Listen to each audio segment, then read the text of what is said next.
প্রস্তুত করেছেন।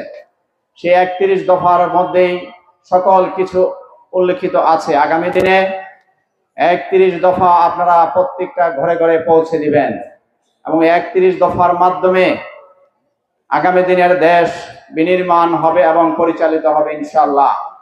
জনগণের ভোটে যদি বিএনপি সরকার গঠন করে 31 দফা, প্রত্যেকটি দফায় এদেশে বিএনপি এবং তারেক রহমান বাস্তবায়ন করবেন।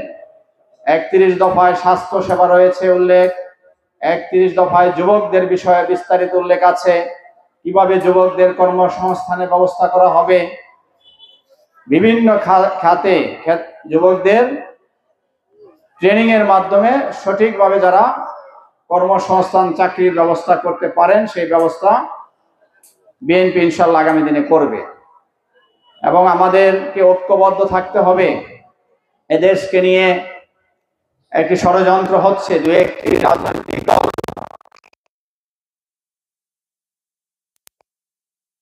যে আওয়ামী লীগ সরকারের বিরুদ্ধে, ফ্যাসিস্ট সরকারের বিরুদ্ধে আমরা সকল ফ্যাসিবাদ বিরোধী রাজনৈতিক দল যে আন্দোলন করেছিলাম, কেউ কখনো পিয়ার পদ্ধতি নিয়ে নির্বাচনের কথা বলেনি।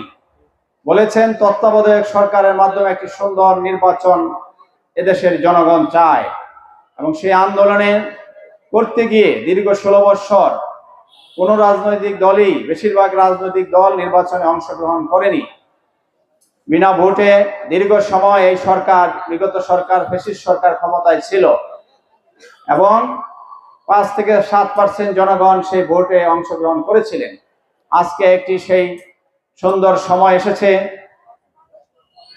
সে আন্দোলনের মাধ্যমে দীর্ঘ 16 বছর স্বৈরাচার সরকারের বিরুদ্ধে বিএনপি আন্দোলন করতে গিয়ে গুম, খুন, নির্যাতনের শিকার হয়েছে। অনেক মা তাদের সন্তানদেরকে হারিয়েছে।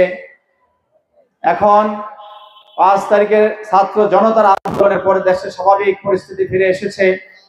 বিএনপি এবং সকল দল, রাজনৈতিক দল নির্বাচনের জন্য প্রস্তুতি গ্রহণ করছে। এর মাঝে দু একটি দল পিয়ার পদ্ধতি নিয়ে যে বিশৃঙ্খলা আপনারা করছেন, আমরা অনুরোধ করব, বিএনপি বারবার বলছে আসেন ঐক্যবদ্ধভাবে একসাথে মিলে এদেশটা আমরা গড়ি এবং কোনো কথা থাকলে টেবিলে বসেন, আলোচনা করেন। সংস্কার একটি চলমান প্রক্রিয়া। বিএনপি 31 দফা প্রস্তুত করেছে, বিভিন্ন সমমনা রাজনৈতিক দলের সাথে আলোচনা করে তারপরেও যদি কোনো কথা থাকে, বক্তব্য থাকে দেশের প্রয়োজনে, বিএনপি সেটা শুনবে, আলোচনা করতে রাজি আছে। আমি আমার বক্তব্য আর দীর্ঘায়িত করব না। আজকে যারা এখানে উপস্থিত হয়েছেন আপনারা সকলেই, অনেকেই বিএনপি অঙ্গ সংগঠনের সাথে জড়িত, এলাকায় অনেকেই স্থায়ী বাসিন্দা।